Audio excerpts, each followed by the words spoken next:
Itu keren banget. Boleh kasih tipsnya? Apa ya? Ya paling satu, kalau saya pengalaman mencari mitra distribusi itu ya sama seperti kita mencari pasangan hidup. Wah, ini sobat ya. Berat gak sih? Ini poin paling menarik gitu ya. Halo teman-teman Sobat Yes, ketemu lagi bareng saya Graha Abadi Pasyaman di acara Bincang Podcast Yes. Kali ini kita bakal dihadirkan oleh salah satu sosok wanita yang sangat inspiratif. Beliau ini sosok yang sangat memberikan efek positif terhadap perempuan yang ada di Indonesia, khususnya di Provinsi Jawa Timur.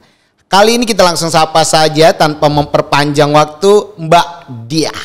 Halo Bang Graha. Halo, sehat? Alhamdulillah sehat. Kelihatan bahagia, sehat, energik. Alhamdulillah. Itu kayaknya yang selalu tergambar dari seorang sosok Diah. Oh alhamdulillah. Dapat berarti ya? Energinya dapat ya? Iya dong, itu yang harus ditransformasi. Saya saja yang berada di dekat sini terasa, apalagi Sobat Yes. Ditransfer. Energinya ditransfer, bukan ditransformasi. Oh, kirain uang gitu ya. Ya Mbak Diah, sekarang sibuk apa? Seperti biasa, bisnis Masih. Kegiatan resonansi masih. Gitu. Masih. Masih. Habluminallah jalan, habluminanas jalan. Iya dong. Efek pasti. positif terhadap masyarakat dapat. Betul. Bisnis jalan. Jalan. Kenapa sih mau di dunia pertanian itu nggak mudah loh? Sosok perempuan loh. Mudah gak mudah tuh relatif sih ya sebenarnya. Karena kesulitan itu kalau kita energinya gede di awal, bahan bakar kita itu cukup, saya pikir nggak ada yang sulit ya kalau kita sudah memutuskan sesuatu gitu. Kecuali kalau misalnya kita menginginkan sesuatu tapi kita nggak nyiapin energinya, bahan bakarnya, nggak ada big way-nya. Ya. Pasti nanti nggak sampai selesai gitu, cuman selesai di tengah jalan aja. Tapi ini bukan usaha yang mau digeluti oleh banyak orang. Pertama ya, karena saya pikir usaha ini, usaha pertanian, jangankan perempuan, laki-laki aja itu nggak banyak loh Mbak yang mau terjun. Mbak perempuan terus mau menggeluti bahkan puluhan tahun ya. Puluhan tahun gimana? Belum. Tua dong. Enggak, masih 5 tahun aja. Tapi cukup lama dong. Ya, kalau 5 tahun itu dalam usaha bisnis pertanian dan rutin day to day, itu 5 tahun cukup besar. Ya. Apa nih yang membuat bertahan? Pastinya kita kalau bicara bisnis, bicara apa ya, cita-cita, kita belum selesai itu ya karena belum sampai pada titik tujuan sebenarnya gitu. Jadi kalau tujuannya misalnya ya kita 1 sampai 10 nih. Ya kan katakanlah 5 tahun itu di angka 5. Ya pasti berarti belum selesai. Karena targetnya adalah achievementnya terakhir di angka 10 gitu. Misalnya kayak gitu. Jadi kenapa ini terus dilakukan gitu ya. Sekeras apapun atau mungkin sebesar apapun, seberat apapun ujiannya. Ya karena belum sampai ke definisi sukses yang saya punya gitu. Tapi ini 5 tahun mau nambah dong berarti kalau dari bahasanya ya. Mau terus? Pasti dong. Ini soalnya kalau saya pribadi nih ya, kalau saya pribadi bisnis itu bukan sekedar apa ya achievement dunia gitu loh. Tapi yang dikejar. Iya, bisnis itu kan hanya salah satu kendaraan kita untuk target besar yaitu afterlife goals. Gitu. Oke. Jadi nggak cuma selesai dengan kita bertransaksi dunia aja enggak gitu. Ini hanya bagian cara aja. Bisnis itu cara aja. Tapi ini lagi-lagi susah loh. Aku bukan orangnya pesimis ya, tapi kok kayaknya jago banget loh. Jago apanya? Usaha ini organik kan ya? Organik. Ya, aku taunya organik ya. Masih bertahan di organik gitu ya? Masih dong, masih. Memang kuat pasarnya? Alhamdulillah kalau kita bicara lifestyle semakin kesini organik itu gak pernah turun gitu aja. Kecenderungannya pasti naik. Oh malah naik terus? Naik. Tapi apalagi, kan dulu tuh kayaknya kalau organik itu kebutuhannya kayaknya kalangan lifestyle artis gitu ya. Yeah. Terus ekonom kelas atas gitu. Barang mahal lah ya. Barang yang sulit. Prestisius gitu lah ya. Sangat kayaknya lebih enak difoto daripada dimakan gitu. Lebih mahal gitu ya presisnya ya. Benar ya? Banget, itu lebih enak difoto terus dilihat masyarakat aku konsumsi organik gitu daripada dimakan gitu ya. Betul. Tapi memang ada di Jawa Timur prospeknya besar. Prospeknya besar. Jadi kalau kita baca diagramnya itu memang survei ya. Ini memang survei yang dilakukan oleh adik-adik penelitian ya kalau di tempat saya itu mereka mengkaji bahwa di 5 tahun terakhir itu memang trennya konsumsi pangan organik itu naik gitu. Entah itu dikonsumsi dalam bentuk mungkin mentah gitu ya oleh ibu-ibunya, anaknya pun sekarang sudah pola konsumsinya naik. Ada kebutuhan-kebutuhan baru, misalnya smoothies. Dan seiring dengan tren-tren yang ada di ini ya, yang dibawa masuk ya ke Indonesia gitu. Kalau dulu itu buat gaya-gaya, tapi kayaknya sekarang jadi kebutuhan ya Mbak. Kebutuhan, ya benar banget, benar. Kayak sekarang itu kayaknya gak mesti artis, gak mesti orang ekonom tinggi, tapi yang itu saya juga pengen sehat. Poinnya sehat. Jadi bukan signature-nya lagi orang kaya, miskin, artis dan yang lain. Bukan, ya. Tapi siapapun sehat itu punya kita. Betul. Ya? Punya kita. Dan kita yang menentukan ya. Benar banget. It's good, maksud saya artinya orang yang mau sehat ya Anda tinggal pilih. Makanan yang gak sehat itu ada, yang sehat juga ada gitu. Dan terjangkau sih. Atau gimana di sana? Jadi kalau di kami ya, saya ya usaha kan ada salah satu kanal distribusi yang memang langsung ke segmennya di end user ya, itu namanya Abang Sayur Organik. Memang kita konsep itu seperti Melijo tapi versi organik gitu. Sorry, tapi sudah berapa lama sih Mbak? 5 tahun. 5 tahun itu 5 tahun sudah mulai berpola begitu? Udah. Jadi memang sejak awal targetnya prepare banget dong ya? Karena ada ininya ya, ada big way-nya itu tadi gitu. Kenapa gitu ya? Akhirnya langsung ngeklik kayak gini loh gitu. Ada problem yang kemudian melahirkan satu konsep besar. Betul, karena masalah itu kan peluang kan? Iya, tergantung lagi nih Mbak yang menarik. Seorang Mbak Diah itu bisa melihat kelemahan menjadi kekuatan, yang menjadi masalah menjadi peluang yang bahkan menciptakan raupan yang cukup besar juga artinya ya. Alhamdulillah, iya. Terus tadi yang dia berpola ya, sudah berpola itu Mbak ya? Sudah, sejak awal kita sudah berpola. Punya konsep besar itu. Jadi saya mau starting point-nya mau dari titik A nih. Jadi A-nya tuh udah tahu bentuknya nanti akan seperti apa gitu. Karena udah kelihatan sih sebenarnya gitu. Yang market yang mau kita sentuh itu siapa dan how to-nya juga kita prepare kan akhirnya gitu, kita konsep gitu. Jadi nggak yang muter dulu gitu. Ibaratnya bisnis itu kan kayak jatuh dulu sampai dalam, kemudian sulit untuk bangkit. Kalau sulit untuk bangkit ya. Karena rata-rata orang tuh punya konsep bisnis tapi tidak diimbangi dengan challenge atau problem yang akan terjadi sih. Gitu. Tapi kalau saya lihat Mbak Dia, semoga saya nggak salah nilai ya. Artinya Mbak Dia itu bisa melihat bagaimana kendala-kendala itu dan kemudian akhirnya bisa menjalani dengan pola konsep yang cukup utuh. Karena sejak awal itu gini, bisnis yang kalau kita itu sedari awal itu belum matang konsepnya, maka dia digoncangkan oleh tren-tren baru biasanya akan goyah. Betul. Tapi kalau misalnya dari awal kita sudah tahu tujuannya mau kemana, ibaratnya bisnis itu adalah sebuah perjalanan ya. Perjalanan ada roadmapnya kan di situ. Misalnya saya berangkatnya dari Malang mau ke Jakarta, how to. Jadi saya mau naik apa, maka di situ saya harus bisa menyiapkan juga budget yang akan saya bawa berapa. Saya mau lewat jalan yang mana kan berapa kayak gitu. Berapa lama juga gitu. Jadi itu sudah dihitung sejak awal. Ya, jadi jangan sampai kemudian tiba-tiba mapnya kita berubah gitu dari yang awalnya harusnya jalannya lewat sini, tiba-tiba belok karena satu dan lain hal. Itu yang bikin kita kadang achievementnya terhadap milestone-nya itu jadi lama gitu. Tapi keterlibatan gender, saya dengar ini perempuan semua. Enggak semuanya sih. Tapi ada dominasinya perempuan. Ya. Wow, 5 tahun didominasi seorang perempuan. Dan punya roadmap yang jelas, itu maintenance-nya gimana? Ya biasa aja sih sebenarnya gitu. Ya. Karena memang kalau kita bicara gini, kalau kita bicara kita punya bisnis, itu pasti kita punya mentor, iya nggak sih? Nah, sama lah kayak program Yes, kan ada mentor-mentor juga.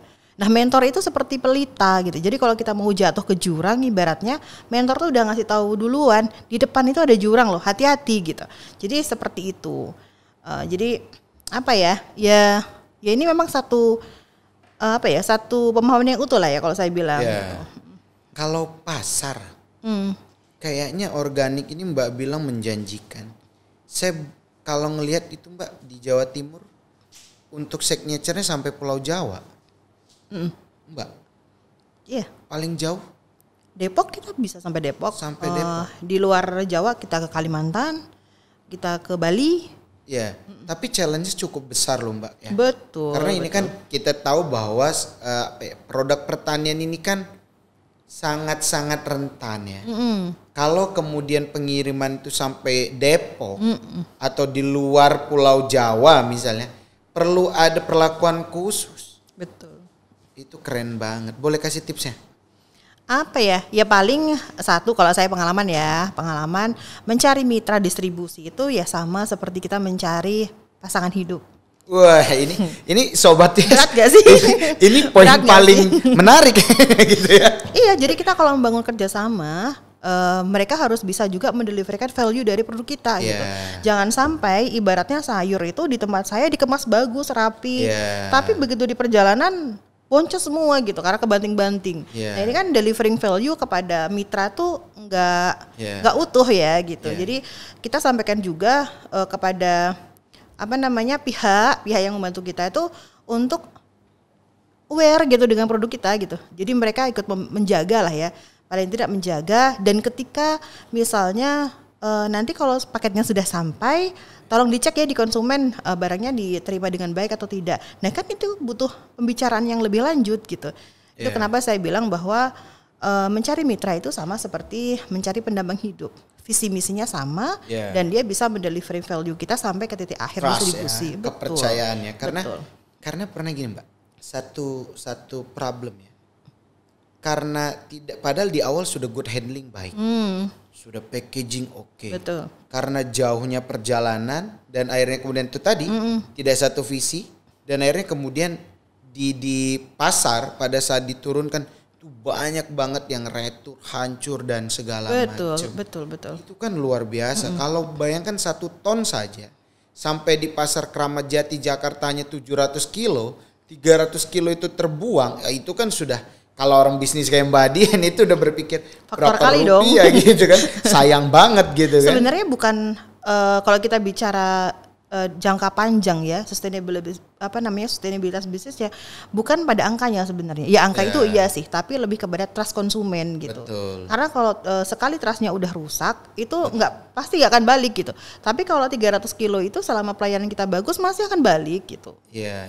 Itu tadi artinya bagaimana memberikan kepercayaan itu ya. Artinya ada banyak pihak yang terlibat dan harus punya satu visi, frekuensi yang sama.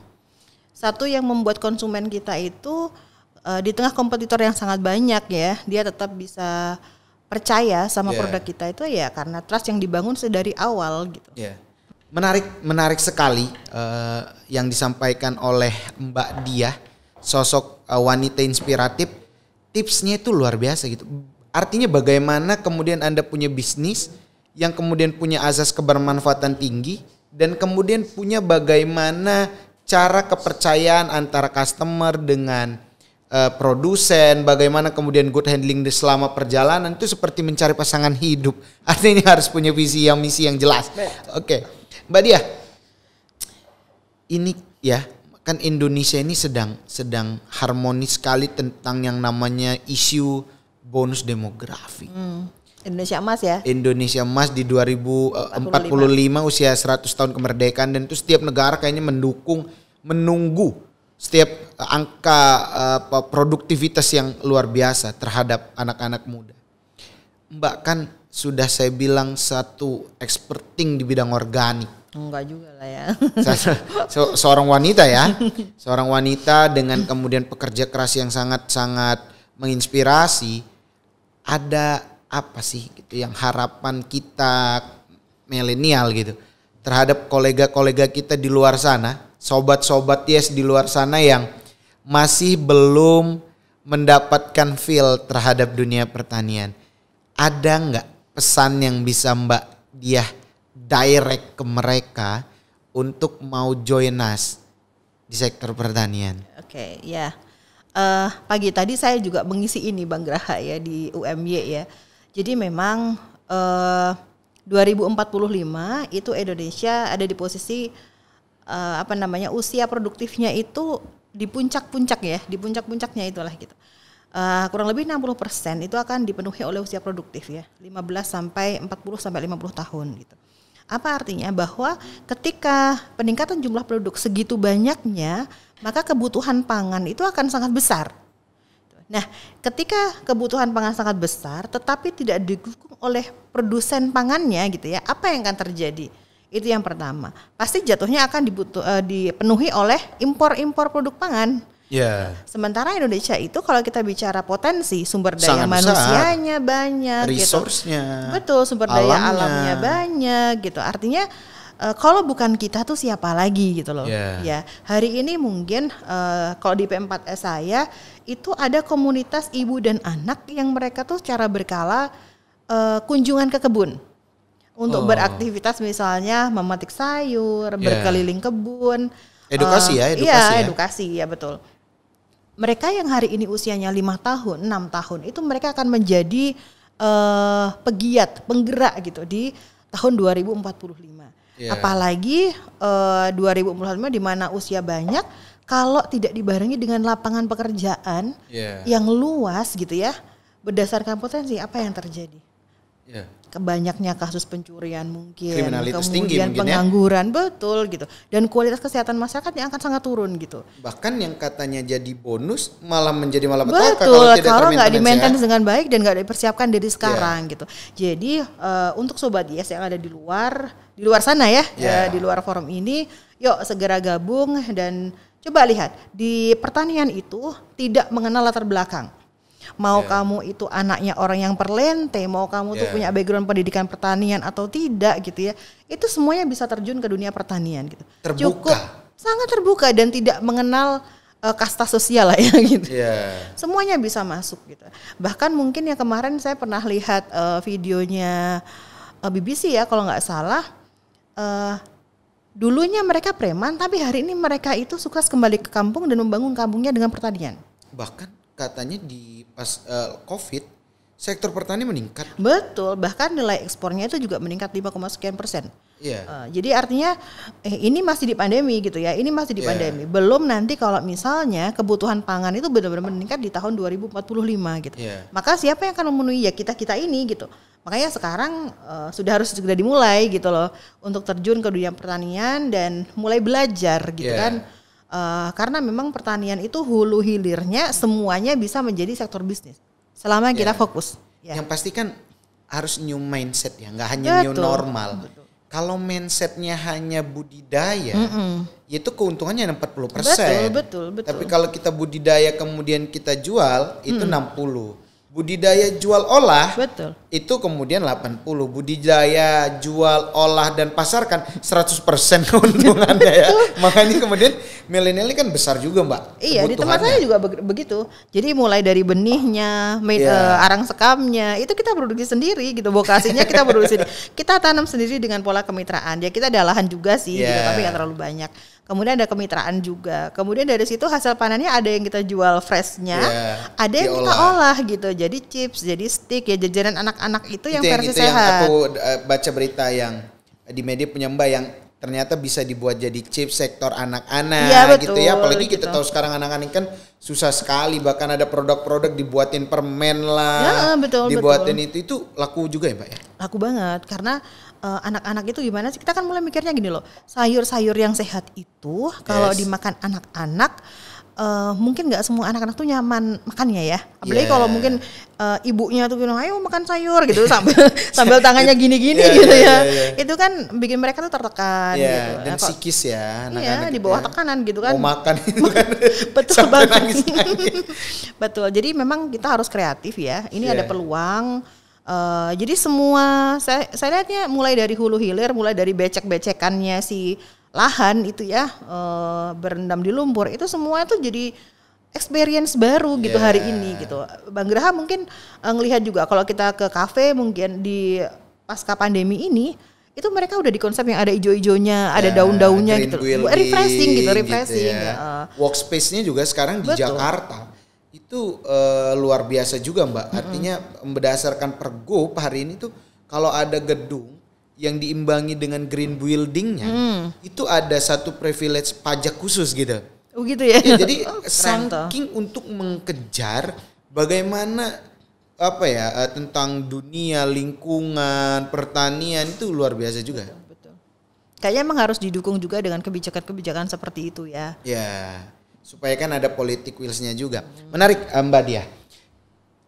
Ini kalau kita lihat fenomena yang anak muda tadi bagaimana sektor pertanian lah saya kira hari ini kalau bicara hari ini sektor yang paling siap menyambut bonus demografi. Dan kalau kaitannya dengan usaha Mbak, kan usaha Mbak di Provinsi Jatim dan kemudian di Kota Malang yang ada notabene program YES, ini seberapa besar keterlibatan support dari Mbak Dia secara pribadi misalnya terhadap yang namanya program untuk anak-anak muda berwirausaha? Ya, jadi kayak gini misalnya, sebagai kakak gitu ya yang sudah terjun ke dunia bisnis pertanian sudah lebih duluan gitu ya, maka kita menyiapkan juga fisik, pikiran juga kita untuk mensupport kegiatan ini gitu. Apalagi tujuan dari program YES itu saya pikir sama ya. Saya dulu berangkatnya juga dari keprihatinan akan kondisi percepatan regenerasi perastani yang harus segera gitu. Petani ini semakin kesini kok anak mudanya semakin berkurang gitu. Nah ini kan gayung bersambut berarti kan, maka saya emang berkomitmen menjadi salah satu yang ya akseleratornya lah gitu. Mempercepat proses regenerasi ini dengan satu menjadi mentor misalnya, menjadi tempat belajarnya adik-adik gitu. Kemudian di lokasi usaha juga menjadi tempat permagangan, tempat belajar bagi mereka gitu. Itu yang mungkin. Jadi memang gayung bersambut kolaborasi yang epik terhadap program YES ini ternyata sudah learning ya, sudah berjalan, sudah apply di unit usahanya Mbak Dia ya. Salah satu memang kesempatan yang kami berikan kepada adik-adik binti saya ini adalah kamu mau produksi apa, saya bantu gitu, saya bantu untuk pasarkan, untuk triggernya mereka. Nanti ketika mereka sudah punya produk, sudah stabil produknya, kalau misalnya mau buka pasar yang baru, it's okay, silahkan. Wow, menarik sekali Sobat YES. Sosok wanita inspiratif ini benar-benar memberikan sebuah ruang kepercayaan gitu loh, ruang untuk belajar, mengedukasi, karena ternyata tidak hanya untuk to information saja, tapi ada to education yang Sobat YES saya kira ini peluang besar. Yang punya koneksi langsung ke Mbak Dia boleh gitu. Jadi Mbak Dia ini adalah domisilinya di Jawa Timur, Kota Malang ya Mbak ya. Jadi teman-teman bisa langsung komunikasi untuk belajar lebih dalam. Sayang sekali Mbak Dia kita di penghujung acara gitu. Karena kalau bicara sama gitu loh, kalau bicara dengan yang namanya sosok inspiratif itu kayaknya kurang gitu loh waktu. Saya juga gitu ya, karena suka bercerita jadi kayaknya waktunya gak akan pernah cukup. Cepet banget gitu ya. Padahal ini cukup banyak yang kita bahas dan saya kira memang tidak cukup di sini saja gitu. Jadi Sobat YES dalam bincang podcast YES kali ini kita terima kasih Mbak Dia. Terima kasih banyak Bang Gra selalu juga. Dan tentu ini menjadi amal jariah karena bicara agriculture itu bicara culture, bicara budaya. Budayanya orang Indonesia itu sabar, membuka diri, sampai bisa disakiti kira-kira begitu. Orang Indonesia itu sangat penyabar. Dan sekali lagi terima kasih Mbak Dia sudah hadir di acara Bincang Podcast YES. Dan tentu ini menjadi insert positif tidak hanya bagi saya selaku pembawa acara podcast, tapi bagi teman-teman dan bagi Sobat YES yang berada di seluruh Indonesia. Sekali lagi terima kasih Mbak Dia. Terima kasih juga Bang Ra udah boleh main ke sini, ngajakin main ke sini ya. Siap, terima kasih Mbak Dia. Terima kasih teman-teman, jadi petani itu keren, pertanian itu andalan dan tentu maju, mandiri dan modern. Terima kasih.